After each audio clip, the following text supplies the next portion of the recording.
You are listening to the HP Outdoors Waterfowl Podcast, Episode 1.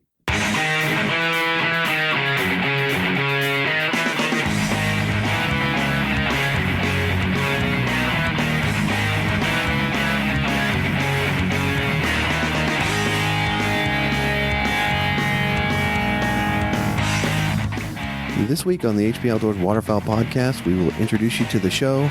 We're going to talk a little bit about some conservation and habitat success, and then we're going to cover early season resident goose season. So grab a seat, settle in, let's go.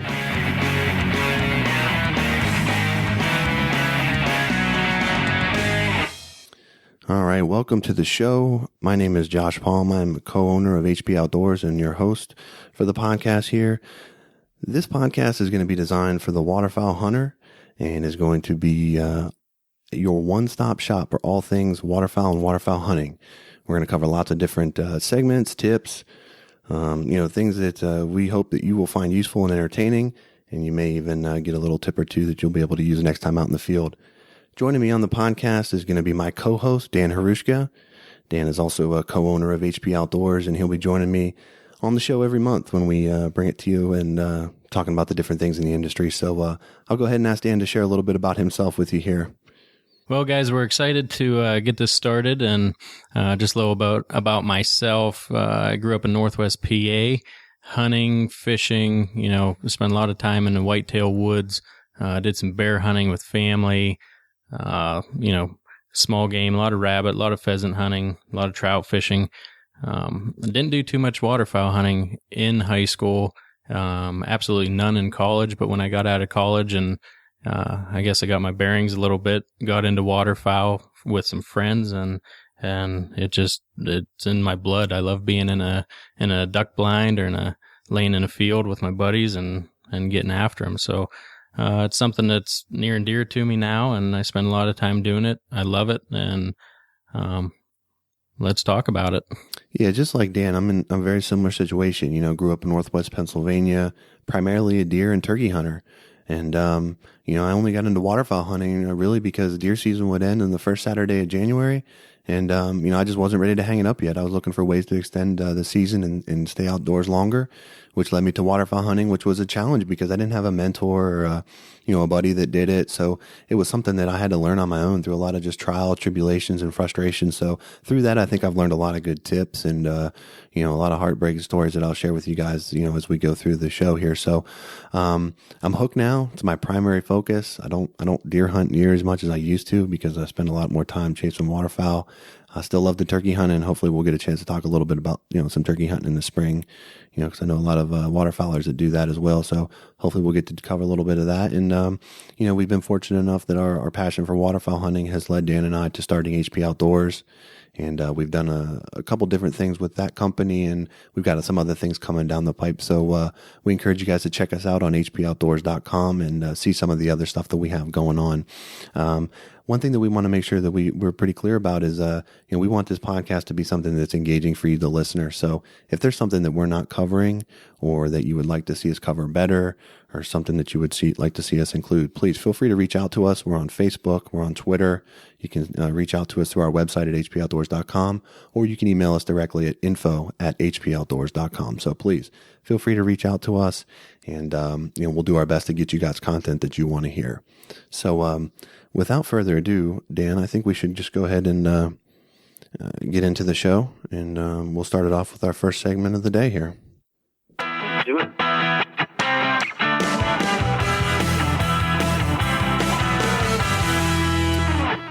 So, Dan, a little bit of good news coming out of the annual spring survey, which was conducted by the U.S. Fish and Wildlife Services in conjunction with the Canadian Wildlife Services. They're estimating that the breeding duck population is just north of 49 million birds, which is surpasses the previous high set in 2012 and is 8% ahead of the 2013 estimate. So, obviously, that's all great news. And, signals good things for us bird hunters that are going to be watching the skies here come the fall. Yeah, no doubt about that. Like we talked before, the survey started in 1955. We don't do too much diver duck hunting. So when we're looking at these numbers, the mallards, gadwalls, widgeons, green and blue-winged teal, mallards and gadwalls, they're at their second highest levels ever since 1955. The teal are coming in at their third highest. So, it's definitely a good feeling to get out in duck blind and know that there's going to be some birds around. Yeah, it's funny because you hear people talk about the days of yesteryear and the back when the ducks used to fly and all that kind of stuff. And really the research that we're looking at here would suggest that we might be in that time period again, if not stronger. We're seeing more birds. I think a lot of the challenges that a lot of people are seeing is the weather cooperating and, timing up with the seasons. But that's kind of a different discussion, I think. But, the only thing that I could really take away as a negative from this survey is that of the 10 key species that they survey, only pintails and canvasbacks decline. So on one hand, that's a good thing that there's only two, species that have declined a little bit. But at the same time, you'd like to see all the key species, on the increase. So still some room to go, but obviously some great results coming out of that study. And, of course, these numbers don't happen on their own. There's a lot of good work, being put in by a lot of people, to ensure that these things happen. And, a little bit of that's done by every single person that takes to the waterfowl, woods every year by purchasing a federal duck stamp. That duck stamp, has sold almost 130 million stamps, generating close to $1 billion in revenue. And of every dollar of that sale, 98 cents of it is spent buying leasing, and land for the National Wildlife Refuge System. So every single person that goes to the field every year is doing a little bit to help contribute to these successes. Right. Herbert Hoover, he signed the Migratory Bird Conservation Act in 1929, and the actual Duck Stamp Act was signed in 1934 by President Roosevelt. In 1934, Duck Stamp was $1. So I think there's been 7 times that it's been increased. Now, $14.70 of your $15 that you pay for the stamp goes into retaining wetland. It's retained by the federal government for wetland acquisition and conservation. So there aren't too many programs where 98 cents on $1 goes towards the actual meaning of the program. I think that's pretty impressive in itself. Yeah, absolutely. And, there's no wonder why, Ducks Unlimited and, some of these groups are, trying to push these initiatives. Buy 2 stamps, buy an extra one in case your buddy forgets his in the blind, buy another one in case you take a youngster out, or, just buy one because it's a good thing and it's, it's a high return on your waterfowl conservation dollar. So, those are all good things coming out of the duck stamp, which we were happy to say is celebrating its 80th birthday here in August this year. So all good stuff there. Another big thing on the conservation home front is the 2014 Farm Bill, which was signed into law on February 7th, which allocates essentially $956 billion for general farming, and there's some conservation programs included in that. Of note is the Conservation Reserve Program acreage, which, CRP. And although those numbers have dropped a little bit from the bill from 2008, there's still going to be a significant number of grasslands conserved in that program, which are vital for breeding ducks and nesting habitat. So another good win there. Another thing that some people may not know is that the Farm Bill actually allocates a significant portion of money. This most recent bill requires a spending of $40 million through 2018 for hunter access programs such as open fields, or some may know the private lands open to sportsmen's plots program in North Dakota. So these are taxpayer funds that are going into habitat conservation and access for wildlife, hunters and programs to be put into place. So a lot of good things that are going on there. One of the bigger things that comes out of this program that a lot of people may or may not know about is the Swamp Buster program, which is essentially a very simple program that requires a landowner or a farm owner to conserve wetlands and not develop them into crop fields to be eligible for financial, federal funding and farm payments. So this has been wildly successful in the past, and I know that it was a big win to keep that program into this bill because crops and things like that are at all-time high prices. So farmers want to convert those marginal wetlands into farming and agricultural fields if they can. So this is going to help prevent them from doing that by getting funding from the federal government. So a lot of really good work being done on the conservation home front. Yeah, the Swamp Buster program, I mean, you're talking, over 1,000,000 acres that could have been drained for farming. So that's a huge opportunity for wildlife, and not just ducks, but, deer and everything else living in there. That could have dropped the waterfowl populations. They estimated 37%. That's huge. Yeah. I mean, those are just, critical programs in a time when, financial squeezing and spending cuts and things are on the forefront. And, when they're passing these budgets, they're looking to cut anywhere that they can. And, it's from the work of Ducks Unlimited, Delta Waterfowl, Waterfowl USA, the grassroots chapters that are notifying their congressmen, emailing their senators, letting them know what's important to them and what they want to see them doing on their behalf. So, I'd call it a guarded victory there. Obviously, there were some cuts and some concessions made in the program, but overall, the program is still intact, and there's still going to be funding for the next, several years to support conservation and the continued efforts that have, quite frankly, led to the increased breeding rates and the all-time numbers that we're seeing as far as ducks go. Yeah, you talk to some of the old timers around, and they say, back in the good old days, well, the good old days are right now with everything coming back around and the numbers that we have. It's tough to argue that we aren't in the times. Without doubt. So let's get into another topic that we're going to cover a little bit in a little bit more depth this week, and that's the early resident goose season.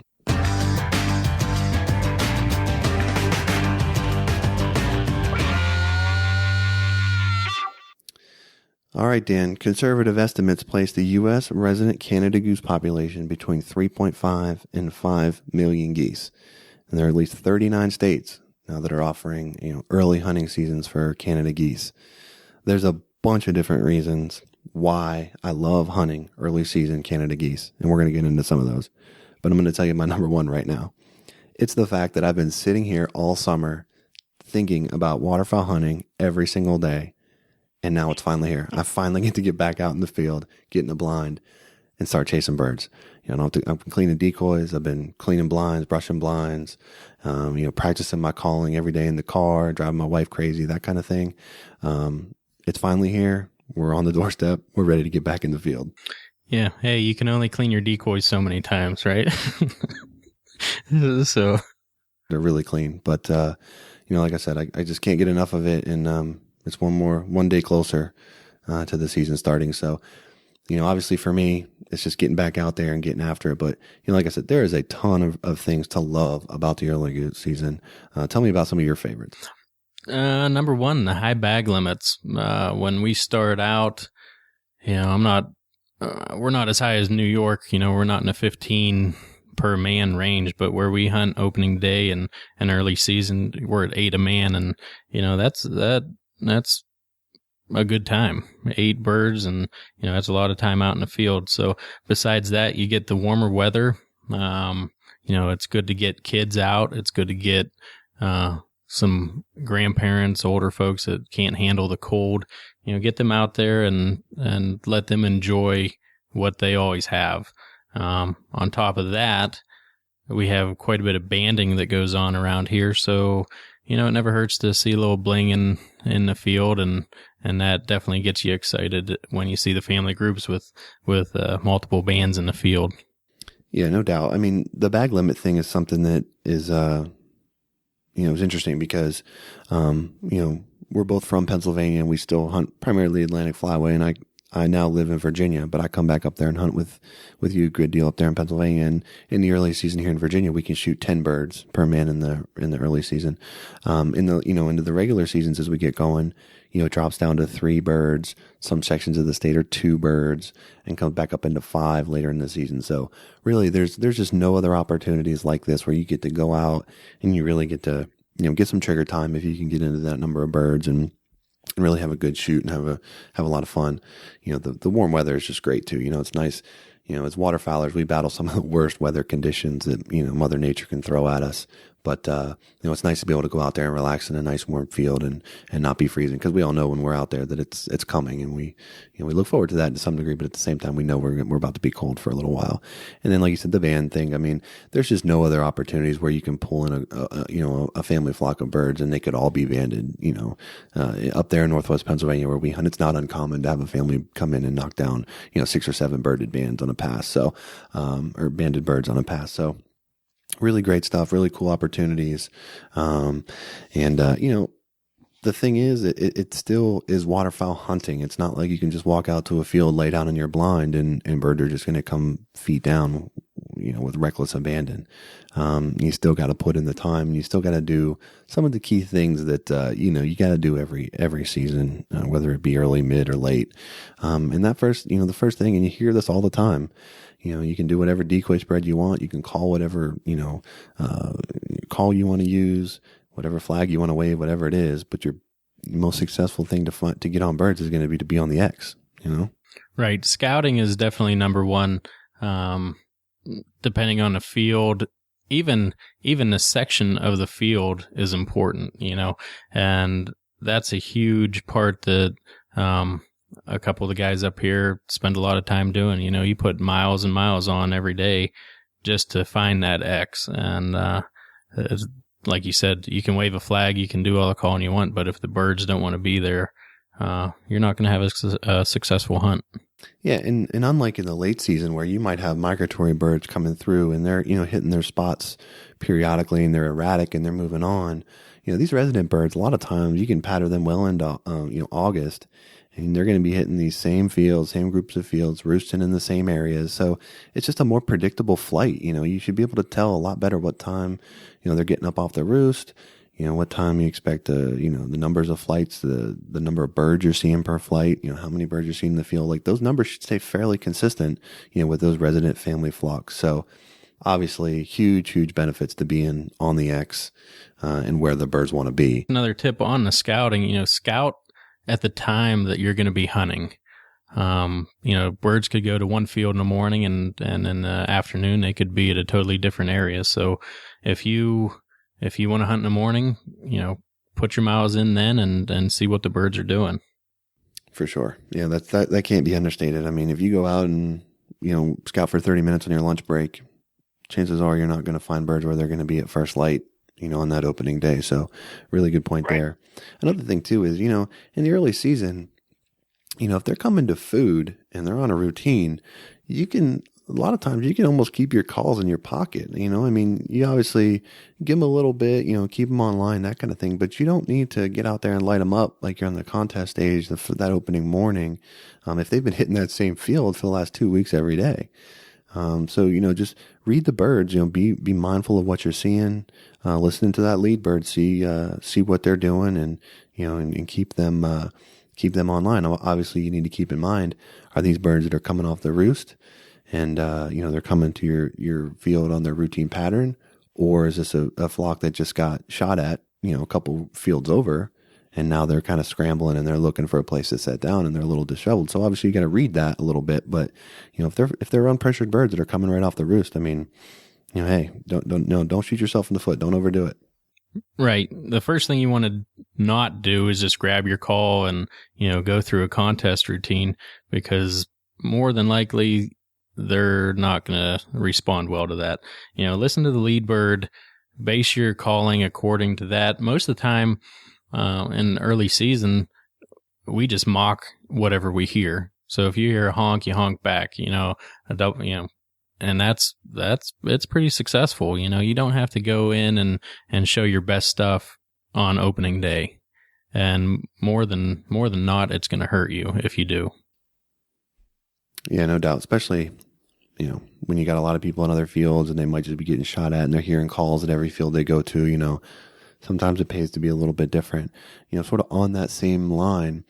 A nice thing about the early season is you can a lot of times get away with a slightly smaller spread. Obviously, you're going to want to gauge it on what you're seeing in the fields and kind of set your spread accordingly. But if you're seeing a field that's getting hit with, 40 birds a day, you can keep you don't need to roll out, 10 dozen full bodies.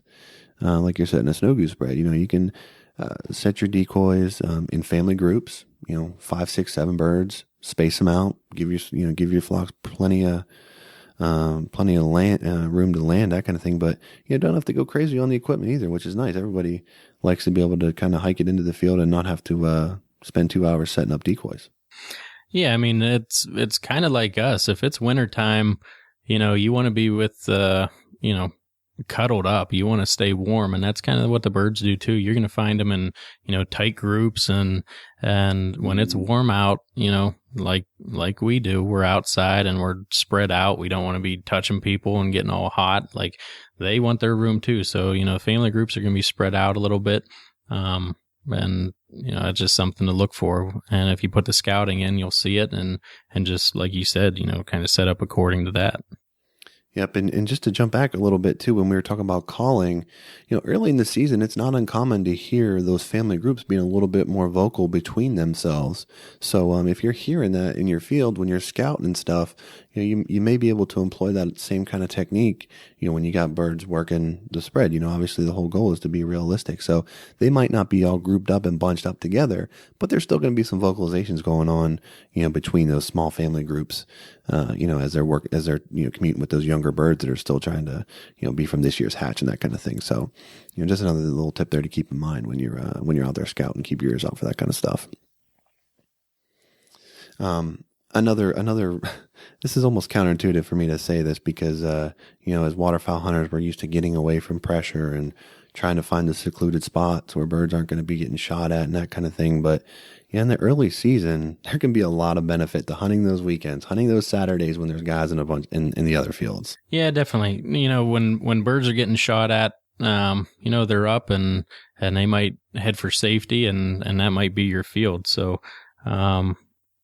we definitely like going out on weekends around here. People are going to be bumping birds back and forth and that's definitely a benefit to getting out there. Yeah. And when we all know, that field that the one farmer doesn't allow anybody to hunt because he hunts it once or twice a year. And that's the field that they always want to go into. And then you're kind of out of luck when that happens. And there's nothing worse than watching birds going feet down into a field, across the road from where you're hunting all day long. But on those Saturdays or that opening day, that farmer might be in there that day. And that may be your best opportunity all season. You may only get 1 or 2 days like that a year where the bird can't go there. So, you got to be there and ready to capitalize. So there's definitely less protected areas for birds to land. And another thing too, in these early season hunts, in a lot of parts of the country in September, it's still warm. You got people boating, swimming, kayaking. They're out on the reservoir. They're out on the river, that kind of thing. So they're still getting up in the bedroom of those honkers. So they're less likely to hang out on that water all day if they've been pressured. They got to get up and they get pushed out of there by, just recreational people. So, those birds get in the air and it gives you an opportunity to work them. So lots of good reasons why you want to be out there when everyone else is out there. Another really sort of a unique thing for the September seasons and the early seasons are, you can find those smaller pockets of birds where you've got just, a handful of family groups working there. There's a huge benefit to working just the smaller little pockets of ice, working 100 and 150 birds that are hitting one field all at one time. Yeah, it's definitely, we love getting doubles and triples and, fours coming into our spread just because you don't educate the birds and you can be more successful without, so many problems deeper into the season. You don't educate a group of 20 and they don't hesitate as much. Secluded pockets of birds. It allows you the opportunity to get you and a buddy or two, you and your son, whatever, get out there, get set up. Maybe you're done by 8:30 and you get, 2 flights a night, a couple decent, flocks of 5 or 6 and you knock a couple birds down and that's a heck of a hunt. You get in, you get out and you get to, take care of the obligations that you got the rest of the day, get out in the afternoon, go shoot some doves, go out and do some bass fishing, whatever you want to do.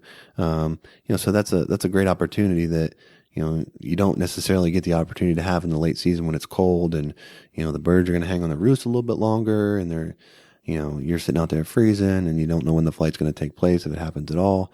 So, something really to kind of keep in mind when you're scouting your birds and you decide which fields you're going to hunt and that kind of thing. And I want to just take a minute here and ask Dan for you to share a story with us about last year's opening season. It was in a unique situation, and the moral of this story is, all of these things that we're talking about can be effective, but all of it comes back to our very single first point that we started with was, being on the X and where the birds want to be. And Dan's got a really great example of why this is the number one, rule. Yeah. Opening day last year, we, scouted weeks up until the opening day, and we had a couple guys actually camped on the edge of the field, that we had permission to hunt. So I was not one of the one that camped out, but I got there in the morning and I pull in. I was like, man, I've never seen those trucks before. Well, there was another group of people that also had permission. It's no secret where we hunt. All the farmers give out permission. They don't care. They'd rather see the geese gone. So they give permission to everyone. And going back to the story, we get there and the group that wanted to hunt, they had no blinds. So we were planning to go out, and they actually got in between our field and another field in a tree row.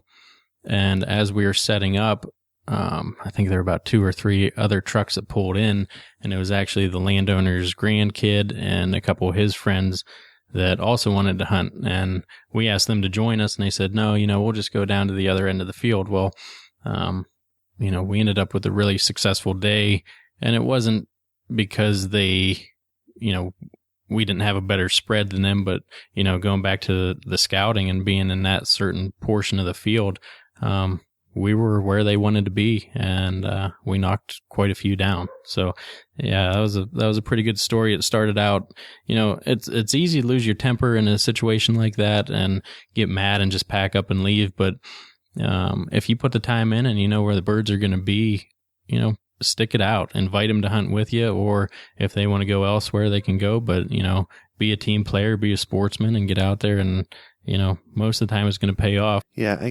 I can't echo what you just said enough. Being a team guy is really one thing that's really sort of drawn me to waterfowl hunting over, deer hunting and some other, situations like that is, so oftentimes, people get hung up on one buck, and they work, and that's their buck. And, it's upsetting if somebody else harvests their buck and that kind of thing, where, the camaraderie that you feel, having a group of guys in the field with you, and everybody shooting birds and everyone having success. It's just a great feeling that is something that you just don't get in a lot of other, hunting opportunities. So, don't be afraid to, if you got people wanting to hunt the field, try to partner up, try to, make it work, because there's plenty of birds. You all wouldn't be there trying to hunt that field if there weren't enough birds, for everybody to be hunting. So, keep that in mind, let cooler heads prevail, and, try not to ruin it for anybody and for yourselves, especially, make sure you take a deep breath and see if you can work something out. And, like Dan said, they stuck it out last year and they had a heck of a hunt. And they got people all around them, but, just a little thing to keep in your mind as the opening day, gets closer here for this year. Yeah. On that note too, sorry to cut you off there, but just saying, you never know when you're going to find another hunting buddy, and it might be that group that, they didn't have blinds because they didn't know enough. So, it's a good time to educate people as well, and exchange numbers, and next time you go out, teach them something, or they could have a field that, those farmers that only hunt twice a year, that might be a relative, and you can go and have another, killer of a hunt. So you never know. And like you said, just be courteous and don't be that guy. Yeah, I couldn't agree with you more. I think that's really well said. Couple other things, sort of just some odds and ends that, we find is to be successful, and, just good things to keep in mind and good practices as you get into the early seasons here. First thing, bug spray, thermocells. You're still hunting in early September. It can be really, really warm. Make sure that you bring your bug spray with you. nothing worse than sitting out there getting lit up by mosquitoes all morning. And, your buddy next to you is sitting nice and comfortable because, he's got the thermocell in the blind with him. So, make sure you take care of that. Depending on the section in the area that you hunt, ticks can be really bad still in the early season. So make sure you're taking appropriate, precautions there and protecting yourself from, those kind of things. Yeah, there's nothing worse than having a flock come in and you're just, smacking yourself in the face trying to get bugs off you. So that's something that I usually forget. I always pack some bug spray in my truck now, but a thermocell, it gets left at home quite a bit, and that's not on purpose. So, yep, I learned that lesson. Mine never stays home. It's in the blind bag all the time. So, another one here that's really, really, really, really important and gets overlooked a lot. And I want to make sure that we spend enough time talking about this. Concealment. This is important every single time you hunt, whether it's the first day of the opening season or the last day of the end of the season. If the birds see you, you will not be successful. So take the time to brush your blinds in well, do it the night before, make sure you get to the field early enough to where you leave yourself enough time to do it. And don't let your buddy off the hook. If your buddy's slacking off and his blind looks bad, make sure you get on him and make sure that his is brushed as good as you'd want yours brushed, because it only takes one. And, you can really start flaring birds if you're not brushed in good. Right. And to touch on that, I know we're talking about early season, but, for those that don't hunt late season and guys that don't think that concealment means that much, a couple of late season hunts we had last year, and, the lack of a snow blind, you do your scouting, you put the miles in, and you know where the birds are at, and then you have a fully white field with, 3 brown blinds in it, and there's nothing worse than laying in cold and just flaring birds that want to be in that field because of the lack of concealment. It's the worst feeling in the world. Yeah, I mean, the amount of money that we as waterfowlers spend on guns, ammo, decoys, blinds, camo, all of that sort of stuff. You put all of that money in so that you can be successful. And that's something that's free, that just takes a little bit of effort, is all that is, can cost you a hunt. So, if you put it in perspective, the things that don't cost you any money are the things that you should never miss. But yet, you continue to see it. You drive by fields and you can see blinds that aren't brushed in appropriately. And, if you can see them from the field, you can guarantee birds flying over top, can see them. So, not just brushing the blinds. So use your head when you're setting up on your spread, pay attention. Which way is the sun going to rise? Can we get this, the wind in our back and get the, the sun in, in the bird's eyes? Can you use shadows and terrain features of the field? Are there hay bales and, ditches and depressions in the field that you can set up in? And, if the farmer allows you, can you dig your blind in a little bit? Obviously that comes into play a lot more into the later parts of the season when the corn gets cut down and that kind of thing. But, hey, if you got to look at your early season setup just as you would any other time of the year. Yeah. And I think a cool instrument that the guys are using now, and I don't think it's just to check, while they're actually hunting, but the helicopters that take a GoPro up in the air and they fly over their blinds. And I saw a couple with, a duck blind on the edge of a pond, and you fly up there and, they're totally concealed. You can't see anything. And even when they do a goose blind in the middle of a field and they fly over, you can see a little bit of a difference, but the guys that don't take the time to, brush in a blind, it glares, as people looking and, knowing what you searched on YouTube for, that you're looking for blinds. But, those birds, they're still alive for a reason. They check things out before they land. They get weary. And, like you said, take the time, make your buddies take the time, get down, and you'll be more successful if you put the time in on that. Yep. A little mud on your blind goes a long way, that kind of stuff. So I'll just keep that in mind. A couple more things here. Be flexible, just like any other time of the season. If you get a couple flocks that come in and you're flaring birds everybody get out, take a look. Is there something going on with the spread? Is there a decoy that's got mud that didn't get cleaned off well enough? Or is there, not a big enough pocket for the type of, the size of flocks you're working, that kind of stuff. Don't think that just because, the birds want to be in that field that you're not doing something that's flaring them. So if it's not working like you think it should, chances are there's something going on. Jump out, take a look, take a step back, save the hunt, make the adjustment that you need to. Yeah. And being flexible, touching on this, if you're going back to what I was saying before, the certain section of a field, if the birds are landing, 40 yards out, if your first flock comes in, or more than 40, but, outside of range doesn't give you a good look, get up and move out there. They, if they've been using that field for a week and, they've worked over where you're set up at, don't be afraid to get up, move blinds, move decoys, on the hop, like get up and do it. And, that's something that we learned early, the birds were just staying way outside and we never made those adjustments and they kept landing. Well, if you get that first flock out of there, get up, scare them off. It might be 5-10 birds, get them out of there, move your stuff and more birds are coming. And more than likely they're going to be right on top of you. Yep.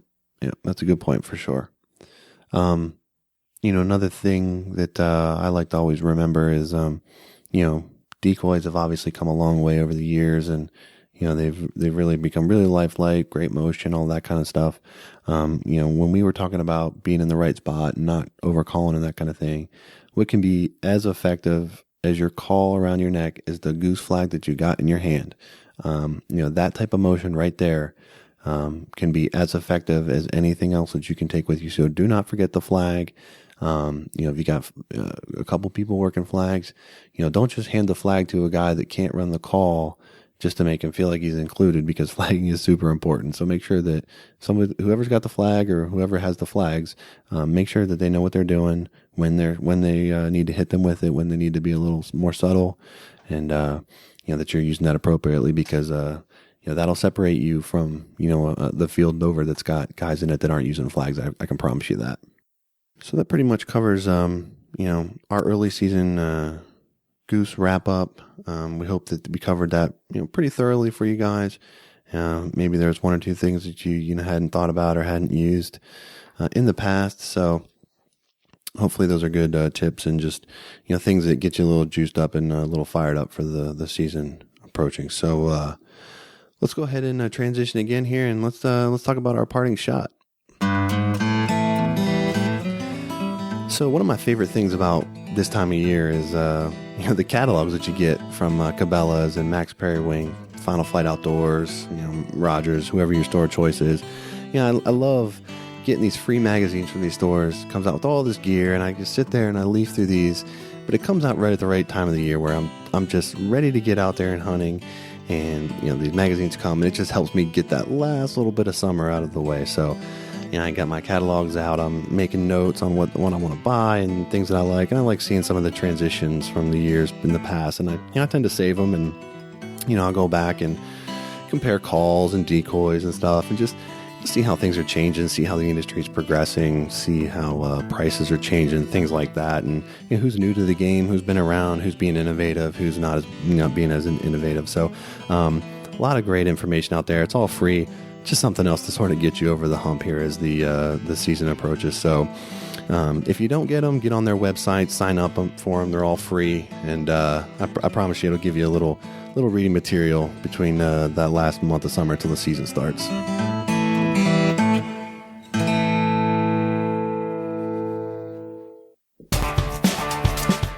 All right, we'd like to thank you for joining us for the HP Outdoors Waterfowl Podcast. If you like what you hear, you can check us out on hpoutdoors.com. You can find us on Facebook, at Twitter, and you can always get on iTunes and subscribe and download the podcast. So, again, we look forward to bringing you this show. We hope that it's informative. If there's something that you want us to talk about or cover, please email us, info@hpoutdoors.com. We'll be more than happy to get what you want on there. So until next time, for Dan, I'm Josh. Thanks for joining us. Take care.